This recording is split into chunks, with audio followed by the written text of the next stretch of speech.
আজি আপোনালোক ইয়াত উপস্থিত থাকি এটা কথা প্ৰমাণ কৰিছে যে অসমত এতিয়া এটা নতুন যুৱ প্ৰজন্মৰ সৃষ্টি হৈছে, যোনে কাম কৰিব খোজে আৰু কষ্টৰে নিজৰ জীৱন নিৰ্মাণ কৰিব খোজে।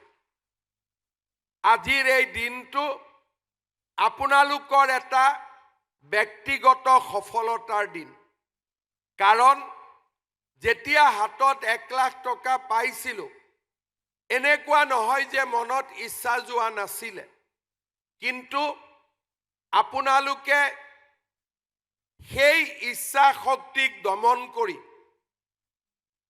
এই 1 লাখ টকাৰ সুন্দৰ ব্যৱহাৰৰ বাবে প্ৰচেষ্টা কৰিছিলে।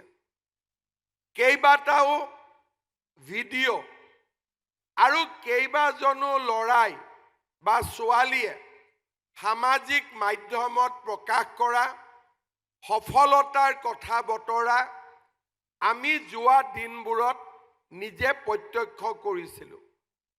কেইবাখনো মিটিঙত আমাক জিলা আয়ুক্তসকলে কৈছিলে যে অকল 1 লাখ টকাই নহয়, বহু কেইগৰাকী যুৱকে পৰৱৰ্তী সময়ত PMEGP আৰু PMFMEৰ পৰাও ঋণ ল'বলৈ সক্ষম হৈছে। প্ৰায় 19 কোটি টকাৰ বেংকে আপোনালোকলৈকে স্বতন্ত্ৰভাৱে, আমাৰ আঁচনিখনৰ লগত জড়িত নহয়, স্বতন্ত্ৰভাৱে আপোনালোকক ঋণ আগবঢ়াইছে।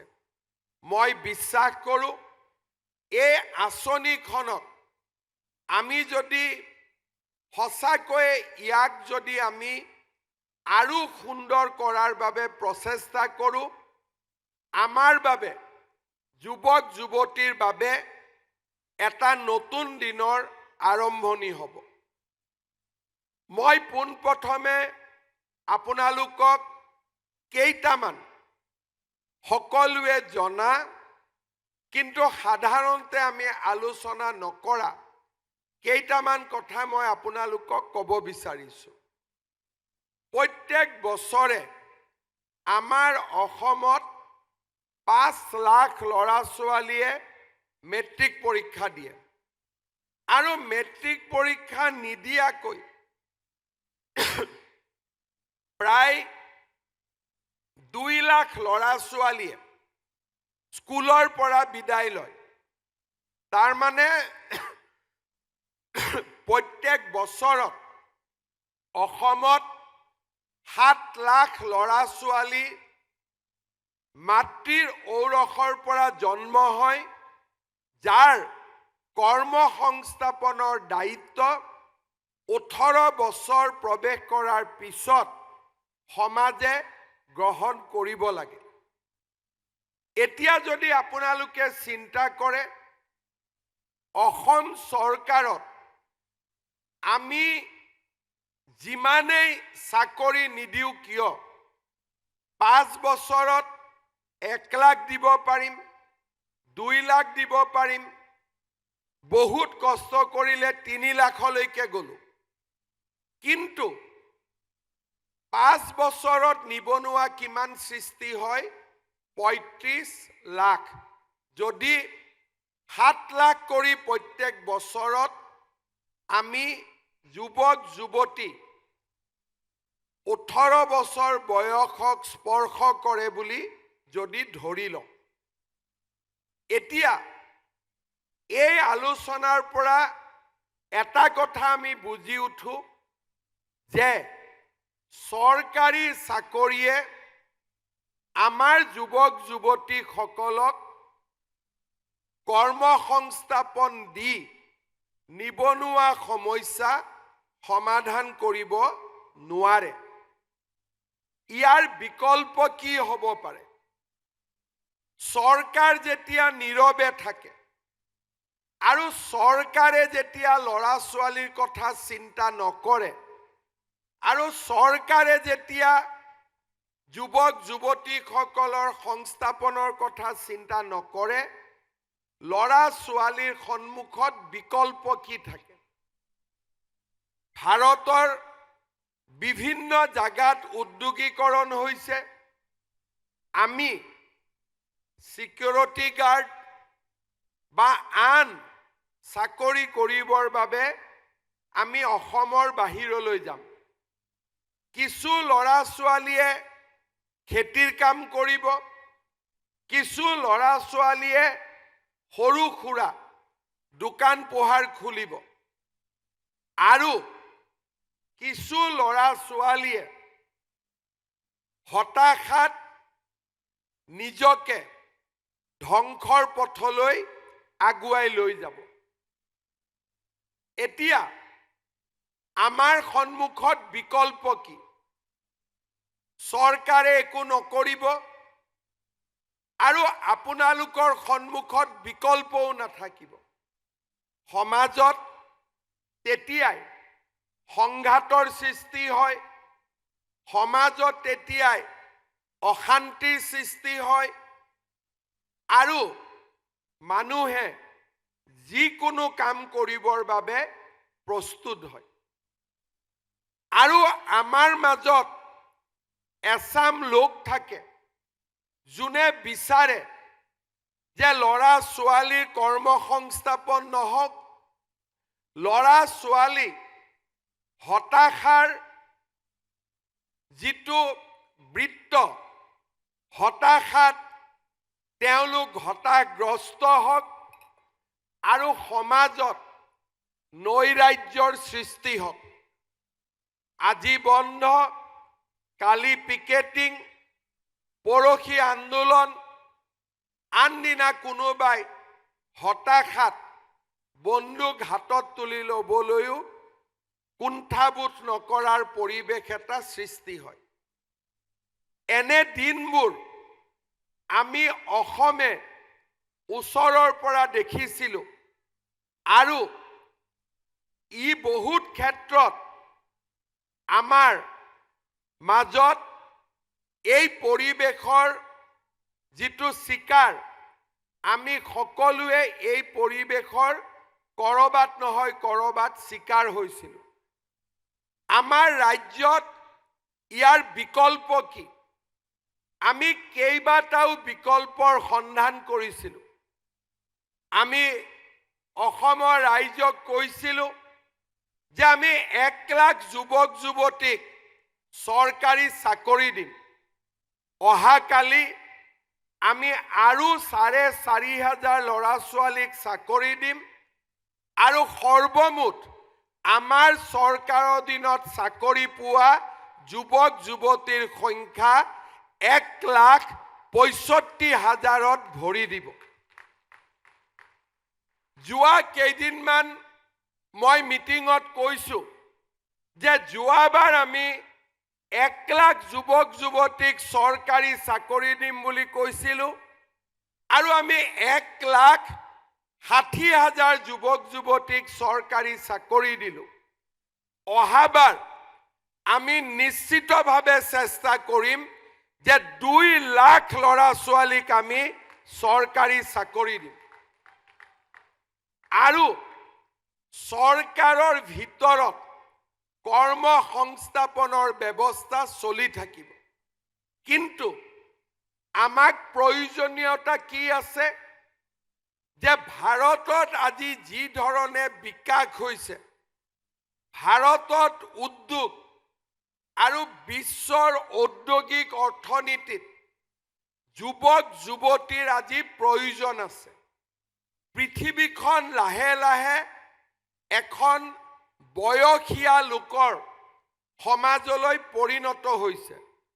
আজি যদি আপোনালোকে জাপান, কোৰিয়া, আমেৰিকা আদি দেশত যায়, তাত মেক্সিমাম মানুহক আপোনালোকে 45-46 বছৰ বয়সীয়া দেখা পাব।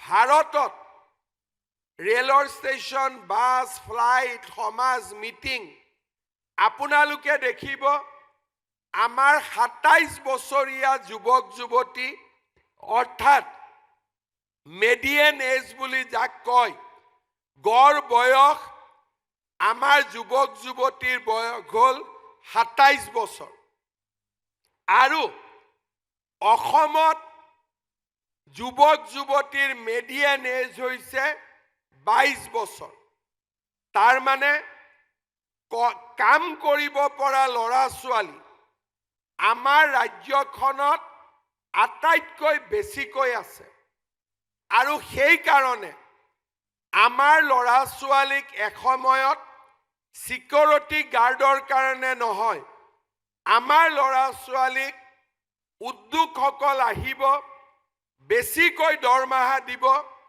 আৰু উদ্যোগত কাম কৰিবৰ বাবে আমাৰ যুৱক যুৱতীক তেওঁলোকে বিচাৰিব কিন্তু আমি কেনেকৈ উদ্যোগত কাম কৰিম আমাৰ হাতত যদি স্কিল নাথাকে আমাৰ হাতত যদি এটা বিশেষ জ্ঞান নাথাকে সেইবাবে ৰাজ্য চৰকাৰে স্কিল ইউনিভাৰ্চিটিৰ পৰা ITIৰ পৰা আমি সকলো স্থানতে উদ্যমিতা বা স্কিল থকা কোনোবাই কাৰ্পেণ্টাৰ কোনোবাই ইলেক্ট্ৰিচিয়ান কোনোবাই ইণ্ডাষ্ট্ৰি 4.0 য'ত নেকি আজিকালি আধুনিক কথাবোৰ আহি পৰিছে AI VR AR আৰু তাৰ লগতে বিভিন্ন financial service company secretariat chartered account GST expert আমি এই ধৰণৰ যুৱ শক্তি এটা নিৰ্মাণৰ প্ৰচেষ্টা কৰিছো তৃতীয়তে আমি অসমত উদ্যোগ আনিব চেষ্টা কৰিছো জাগিৰোডত সেমিকন্ডাক্টৰ ধুবুৰীত থাৰ্মেল পাৱাৰ ষ্টেচন আমাৰ নামৰূপত সাৰ কাৰখানা এই ডাঙৰ ডাঙৰ নলবাৰীত পেপচি এই ডাঙৰ ডাঙৰ উদ্যোগবিলাকত আমি ভাৰতৰ আন ৰাজ্যত নোযোৱাকৈ অসমৰ যুৱক যুৱতীক আমি নিযুক্তি দিয়াৰ বাবে আগবাঢ়ি যাব পাৰো চতুৰ্থ যেতিয়া এখন ৰাজ্যত বছৰত 50,000 চৰকাৰী চাকৰি হয় যেতিয়া এখন ৰাজ্যত উদ্যোগ আহে যেতিয়া এখন ৰাজ্যৰ ল'ৰা ছোৱালীয়ে বাহিৰত কাম কৰি ঘৰলৈকে টকা পঠিয়াই যাক ইংৰাজীত ৰেমিটেন্স বুলি কয় ৰাজ্যৰ অৰ্থনীতি বাঢ়ি বাঢ়ি গৈ থাকে স্কুলৰ প্ৰয়োজন হয় পাৰ্লাৰৰ প্ৰয়োজন হয় চাউলক মিলিং কৰিবৰ কাৰণে ৰাইচ মিলৰ প্ৰয়োজন হয়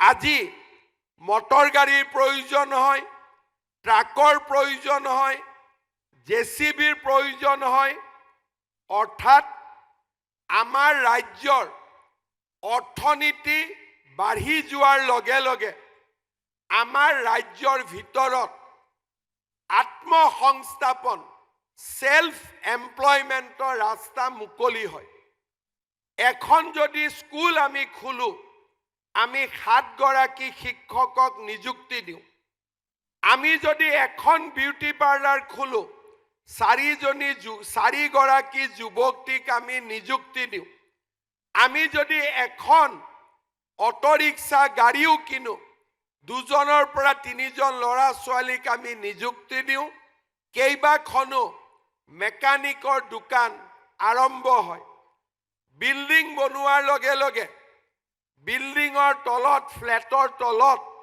দোকানৰ প্ৰয়োজন হয় কাপোৰ ধোৱা ধুবিৰ পৰা আৰম্ভ কৰি আমাক সাপোৰ্ট সাৰ্ভিসৰ প্ৰয়োজন হয় অৰ্থাৎ অৰ্থনীতি বাঢ়ি যোৱাৰ লগে লগে সেলফ এমপ্লয়মেন্টৰ ৰাস্তা মুকলি হয় মানুহে মাছ বেছিকৈ খাই ফিছাৰীৰ প্ৰয়োজন হয় মানুহে খাদ্যৰ বাবে আলু চাউলৰ প্ৰয়োজন হয় আৰু মানুহক বিভিন্ন ধৰণে নিজৰ জীৱনত এনজয়মেন্টৰ কাৰণে ফাষ্ট ফুডৰ পৰা আৰম্ভ কৰি ৰেষ্টুৰেণ্টৰ প্ৰয়োজনীয়তা আহি পৰে আমি যদি দেখা পাওঁ আমাৰ অসমৰ অৰ্থনীতি আছিলে 3.5 লাখ কোটি টকা। যোৱা 5 বছৰত আমি অসমৰ অৰ্থনীতিক 8.5 লাখ কোটি টকালৈকে লৈ আহিলোঁ। তাৰ মানে কি, সহজ ভাষাত মই কৈছোঁ, বছৰত আমাৰ অসমত সকলো মানুহৰ গড় যদি মোৰ 10 টকা, বিমল বৰাৰ 20 টকা গোটেই গোট খুৱাই দিওঁ, অসমত উপাৰ্জন আছিলে 3.5 লাখ কোটি টকা। এতিয়া আপোনাৰ ইনকাম, মোৰ ইনকাম সকলো যদি যোগ কৰি দিওঁ, এতিয়া অসমত মানুহৰ উপাৰ্জন হৈছে 8 লাখ কোটি টকা। তাৰ মানে আমাৰ অৰ্থনীতি প্ৰত্যেক বছৰে বাঢ়ি বাঢ়ি গৈ আছে। সেইকাৰণে উদ্যোগত কাম কৰাৰ উপৰিও উদ্যোগক সহায় কৰা, সেৱা খণ্ডৰ বাবে, কৃষি খণ্ডৰ বাবে, ফিচাৰীৰ বাবে, ডায়েৰীৰ বাবে আমাক আত্মসংস্থাপন কৰিব পৰা এছাম উদ্যোগী যুৱক লাগে। আৰু সেইকাৰণে আমাৰ ৰাজ্য চৰকাৰে চৰকাৰী চাকৰিও খুলিছে। আমাৰ ৰাজ্য চৰকাৰে যুৱক যুৱতীক স্কিল ট্ৰেইনিঙো দিছে। আমাৰ ৰাজ্য চৰকাৰে উদ্যোগো আনিছে আৰু আমাৰ ৰাজ্য চৰকাৰে আত্মসংস্থাপনৰ সুবিধাও দিছে। ভাৰতত ইয়াত বহুত ল'ৰা ছোৱালী আছে যোনে গুগল কৰিব জানে, যোনে চাব জানে। ভাৰতত কোনো ৰাজ্য নাপাব য'ত নেকি উইদাউট মৰ্টগেজ বা বেংকৰ লগত সম্পৰ্ক নকৰাকৈ ৰাজ্য চৰকাৰে আমাৰ যুৱক যুৱতীক 2 লাখ টকা ডাইৰেক্টলি বেংক একাউণ্টত জমা দিছে। অসম আজি ভাৰতৰ ভিতৰতে এখন ব্যতিক্ৰমী প্ৰদেশ। মোক প্ৰশ্ন কৰিছিলে বহুতে যে টকাটো যদি খাই যায় কি হ'ব? তেতিয়া মই কৈছিলোঁ যে অসমৰ যুৱক যুৱতীৰ ওপৰত মোৰ বিশ্বাস আছে, এই টকা কোনেও নাখায়, এই টকা ভাল কৰি ব্যৱহাৰ হ'ব। আজি সেই দিনটো আহি পৰিছে। 25,000 যুৱক যুৱতীৰ 12,976 গৰাকীয়ে আজি দ্বিতীয় আৰু তৃতীয় অৰ্থাৎ 75,000, 25,000 আৰু 1 লাখ টকাৰ বাবে আজি যোগ্যতা অৰ্জন কৰিছে। এতিয়া প্ৰশ্ন হ'ব, বাকী 13,000ৰ কি হ'ল? ইয়াৰ উত্তৰো মই দিব লাগিব। প্ৰথম, এই সময়ছোৱাত আবেদনত মই লিখিলোঁ যে মই গৰু কিনিম, গাখীৰৰ ব্যৱসায় কৰিম, কিন্তু টকাটো পোৱাৰ পিছত মই খুলিলোঁ গেলামালৰ দোকান বা মই খুলিলোঁ ব্ৰইলাৰ ফাৰ্ম। কাগজত খেলি মেলি হ'ল, সেইকাৰণে তেওঁলোক আজি ইয়াত আহিব পৰা নাই। মই উদ্যোগ বিভাগক অনুৰোধ কৰিম যে এটা আমি সুযোগ দিব লাগে যে পুৰণা ট্ৰেডৰ জাগাত নতুন ট্ৰেডটো লিখিবৰ কাৰণে, যাতে আজি নহা যুৱক যুৱতীসকলেও এটা সুযোগ পায়। আজি যি যুৱক যুৱতীসকলে দ্বিতীয় কিস্তি ইয়াত পোৱা নাই, তেওঁলোকক আমি 90 দিনৰ আৰু সুযোগ দিম। অহা 90 দিনত তেওঁলোকে যদি প্ৰথম 1 লাখ টকা ব্যৱহাৰ কৰিব পাৰে, তেতিয়াহ'লে অহা বছৰ 15 আগষ্টৰ আগতে আমি তেওঁলোককো আৰু 1 লাখ টকাটো দিয়াৰ আমি ব্যৱস্থা কৰিম। তাৰ মানে আজি নহা মানে ফেইল কৰা বুজোৱা নাই। আজি নহা মানে 60 নম্বৰ পাব লাগে, আমি 50 পাইছোঁ, আৰু কষ্ট কৰিলে আমি 10 নম্বৰ পাব পাৰিম। হয়তো আজি 13,000 পালে, বাকীসকলে 3 মাহ দেৰিকৈ পাব। নিৰাশ আৰু হতাশা হোৱাৰ কোনো কাৰণ নাই। কিন্তু মোক কোৱা মতে 1,500-2,000 ল'ৰা ছোৱালীয়ে একেবাৰেই টকাটো খৰচ কৰা নাই। তেওঁলোকক মই কিমান সহায় কৰিব পাৰিম ময়ো নাজানো, কিন্তু যিসকলে টকাটো খৰচ কৰিছে কিন্তু অলপ পিছ পৰি আছে তেওঁলোকক আমি নিশ্চিতভাৱে আৰু 1 লাখ টকা দিয়াৰ বাবে চেষ্টা কৰিম। এতিয়া আপোনালোকে মনত ভাবিব যে আজি আমি 1 লাখ টকা পালো, আজিৰ পৰা আমাৰ দায়িত্ব শেষ হ'ল। নহয়, এতিয়া আমি ইয়াৰ নতুনকৈ আৰু এটা কাম আৰম্ভ কৰিছোঁ। বেংকবিলাকৰ লগত আমি কথা পতা আৰম্ভ কৰিছোঁ। আমাৰ লক্ষ্য হ'ব যিসকলে এই 2 লাখ টকা ভাল কৰি খৰচ কৰে তেওঁলোকক আমি বেংকলৈকে স্পন্সৰ কৰিম আৰু বেছি লোনৰ বাবে, আৰু তাতো লোনৰ কাৰণে আপোনালোকক আমি স্পন্সৰ কৰিম, আৰু তাতো বেংকক আপোনালোকে যি সুদ দিব লাগিব তাৰো 1% সুদৰ দায়িত্ব ৰাজ্য চৰকাৰে বহন কৰিব, যাতে আপোনালোকে নিজক প্ৰতিষ্ঠা কৰিব পাৰে। ইতিমধ্যে কেইবাজনো যুৱক যুৱতীয়ে ডাঙৰ লোন ল'ব পাৰিছে। মই state bank of India, Punjab national bank, কেইবাটাও বেংকৰ লগত কথা পাতিছোঁ। আপোনালোকৰ ইয়াত 12,000 ল'ৰা ছোৱালী আছে, টোটেল টাৰ্গেট 25,000, বাকী 75,000 মেচিউৰ্ড হওঁতে আৰু 1 বছৰ লাগিব। আপোনালোকে যাতে বেংকৰ পৰা মুদ্ৰা লোন, PMEGP, PMFNE উইথ ৰাজ্য চৰকাৰে সুতৰ ক্ষেত্ৰত 1% সহায় কৰাৰ লিংকেজ কৰি আমি আপোনালোকক বেংকতো লোন দিয়াৰ বাবে আমি আগলৈ গৈ আমি প্ৰচেষ্টা কৰিম। আৰু আপোনালোকক মই মাত্ৰ এটাই অনুৰোধ কৰিম, 5 বছৰ আপোনালোকে আমাক 1 টকাও ঘূৰাই দিব নালাগে। আজি কেই চন? 2026 চন। কিন্তু 2031 চনৰ পৰা সৰু এটা ইনষ্টলমেণ্টত আপোনালোকে আমাক টকাটো ঘূৰাই দিব। ঠিক আছে? ঘূৰাই দিব নে নিদিব? কেতিয়া ঘূৰাই দিব? 2031 চনত। কিন্তু 2031ত যদি কোনোবাই পাহৰি যায় নিজৰ সিভিল স্কোৰটো কিন্তু বেয়া হৈ যাব। এতিয়া নালাগে, 5 বছৰ আপোনালোকে প্ৰতিষ্ঠা হওক।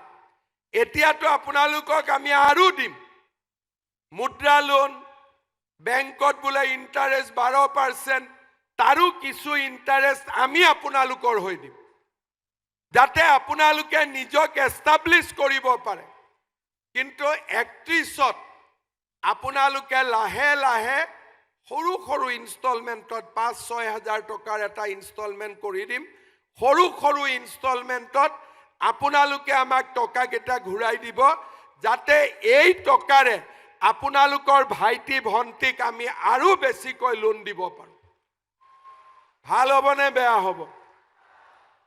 এতিয়া আপোনালোকক আজি 25,000ক আমি আগতে দিছিলোঁ, কেইদিনমান আগতে আমি 75,000ক দিলোঁ। এই 1 লাখ যুৱক যুৱতীয়ে যদি টকাখিনি ভাল কৰি খৰচ কৰে, মোৰ মনটো অলপ বেছি ডাঙৰ। আকাশখন দেখিলে মোৰ আকাশখন চুঁ চুঁ লাগি থাকে, কিন্তু মানুহে জঁপিয়াই চুব নোৱাৰে। কিন্তু সৰুৰ পৰাই মোৰ এইটো স্বভাৱ, জাপ মাৰি থাকোঁ মাজে মাজে আকাশখন হাতত লাগে নেকি। অহাবাৰ মই চেষ্টা কৰিম 10 লাখ ল'ৰা ছোৱালীক 2 লাখ কৰি টকা দিবৰ বাবে। তাৰ মানে প্ৰতি সমষ্টিত কিমান হ'ব? 8,000 ল'ৰা ছোৱালী। আমি এটা অসমত নতুন যুৱ আন্দোলন নিৰ্মাণ কৰিব পাৰিম। অখিল গগৈৰ আন্দোলনটো নহয়, মোৰ আন্দোলনটো, যিটোত মানুহে কাম কৰিব, মানুহে কৰ্মসংস্থাপন সৃষ্টি কৰিব, আৰু আপোনালোক নিজে নিয়োগকৰ্তা হ'ব। চাকৰি নহয়, আপোনালোকে মানুহক চাকৰি দিব। এই আন্দোলনটো অহা 5 বছৰত আমি সকলোৱে মিলি কৰিব লাগিব। অসমক আমি পৰিৱৰ্তন কৰিব লাগিব। নিবনুৱা যুৱক যুৱতীক আমি নিবনুৱাৰ নামটোৰ পৰিৱৰ্তে নিজেই আনক চাকৰি কৰি দিব পাৰা, নিজৰ ভৰিত নিজে থিয় হ'ব পাৰা এটা যুৱ শক্তিলৈ আমি ৰূপান্তৰ কৰিব লাগিব। আৰু মই আপোনালোকৰ বহু কেইজনৰ ভিডিঅ' দেখিছোঁ, কাম দেখিছোঁ, আৰু মই বিশ্বাস কৰোঁ আমি একেলগে যদি এনেকৈ কাম কৰি থাকোঁ আমি নিশ্চিতভাৱে আমাৰ উদ্দেশ্যত আমি সফল হমেই, তাত কোনো সন্দেহ নাই। আজি মই পুনৰবাৰ আপোনালোকক মই মোৰ বহুত বহুত শুভেচ্ছা জনাইছোঁ, অভিনন্দন জনাইছোঁ। আজি আপোনালোকে 1 লাখ টকা একেলগে পাব। 2031ত অলপ অলপ কৰি ঘূৰাই দিব। 2 লাখ ঘূৰাই দিব নালাগে, 1 লাখ ঘূৰাই দিব। আৰু 1 লাখ টকাৰো সুদ দিব নালাগে, বিনা সুদত মাত্ৰ 1 লাখ টকাটো সৰু সৰুকৈ আপোনালোকে ঘূৰাই দিব। বহুত বহুত অভিনন্দন জনালোঁ। কিন্তু গোটেই কথাবোৰ যে মই ক'লোঁ আপোনালোকে বুজিলে নে নাই? কোনে কোনে বুজিলে হাত দাঙক। চবেই বুজিলে? যদি বুজিলে, অসমখন যদি এনেকৈ ধুনীয়া হ'ব লাগে, অহাবাৰ চৰকাৰৰ বাবে কাক ভোট দিব লাগিব? কাক ভোট দিব লাগিব? পাক্কা? সঁচাই কৈছে? তেতিয়াহ'লে মই নিশ্চিত চৰকাৰো আহিব, অসমৰ যুৱক যুৱতীৰ সোণালী সুদিনো উভতি আহিব। এই আশাৰে আপোনালোকক ধন্যবাদ জনালোঁ।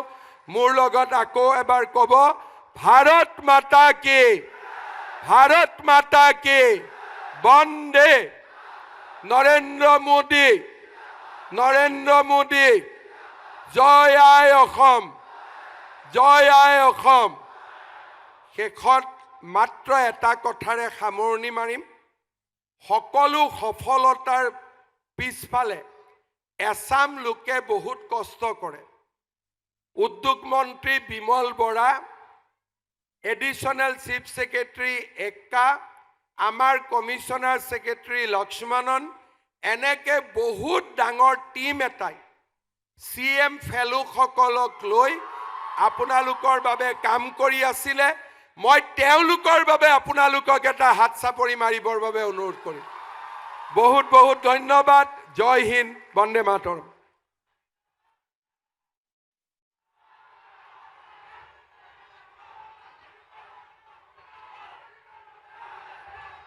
মাননীয় মুখ্যমন্ত্ৰী ডাঙৰীয়াক তেখেতৰ ভাষণৰ বাবে ধন্যবাদ জনাইছোঁ। আমি আশা ৰাখিছোঁ তেখেতে ৰাজ্যখনৰ উত্তৰোত্তৰ প্ৰগতিৰ বাবে হাতত লোৱা পদক্ষেপসমূহ সফল কৰাত আমি আটাই সহায়ৰ হাত আগবঢ়াব পাৰিম। এতিয়া আজিৰ বিশেষ কাৰ্যসূচীটোলৈ আহিছোঁ। এতিয়া এই মঞ্চতে কেইগৰাকীমান হিতাধিকাৰীক আনুষ্ঠানিকভাৱে অসমৰ মাননীয় মুখ্যমন্ত্ৰী ডাঙৰীয়াই চেক প্ৰদান কৰিব। আমি মঞ্চলৈ আমন্ত্ৰণ জনাইছোঁ শ্ৰীমতী অৰুণিমা দাস, কামৰূপ মেট্ৰ'ৰ। অসমৰ মাননীয় মুখ্যমন্ত্ৰী ডাঙৰীয়াই তেখেতক চেক প্ৰদান কৰিব।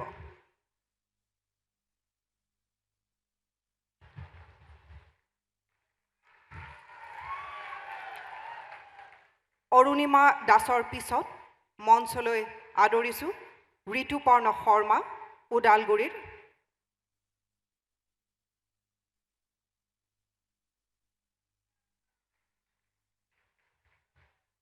এইবাৰ মঞ্চলৈ আহিব বৰ্ণালী বৰা, গোলাঘাটৰ।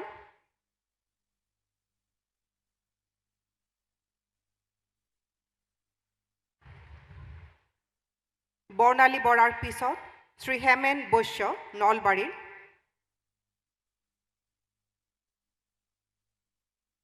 হেমেন বৈশ্যৰ পিছত পাপৰি দাস, নগাঁৱৰ।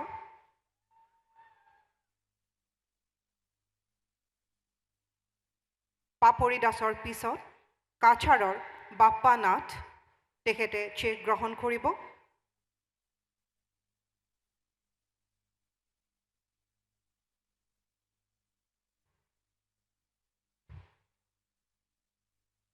বাপ্পা নাথৰ পিছত কামৰূপৰ মণিকা দাস পাঠক তেখেতে চেক গ্ৰহণ কৰিব অসমৰ মাননীয় মুখ্যমন্ত্ৰী ডাঙৰীয়াৰ হাতৰ পৰা।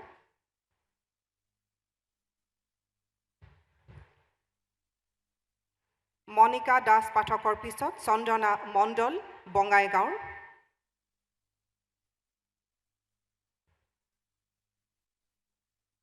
চন্দনা মণ্ডলৰ পিছত মঞ্চলৈ আহিব কাঞ্চন ৰবি দাস ডিমা হাছাও। কাঞ্চন ৰবি দাস তেখেতৰ পিছত মঞ্চলৈ আহিব ধ্ৰুৱজ্যোতি সোণোৱাল তিনিচুকীয়াৰ।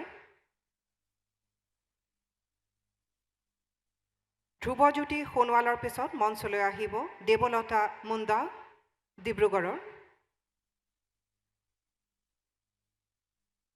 দেৱলতা মুণ্ডাৰ পিছত মঞ্চলৈ আহিব ৰন্টু চুতীয়া তেখেত ডিব্ৰুগড়ৰ।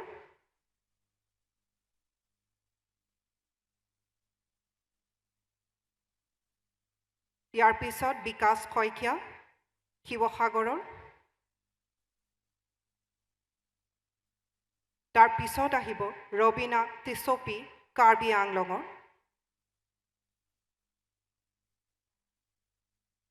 ৰবীনা টিছপিৰ পিছত চেক গ্ৰহণ কৰিব মুন্মী বৰা তেখেত শোণিতপুৰৰ। মুন্মী বৰাৰ পিছত চেক গ্ৰহণ কৰিব কোকৰাঝাৰৰ নিতাই চন্দ্ৰ বৰ্মনে। আৰু তেখেতৰ পিছত চেক গ্ৰহণ কৰিব লখিমপুৰৰ কমলজিৎ বৰাই।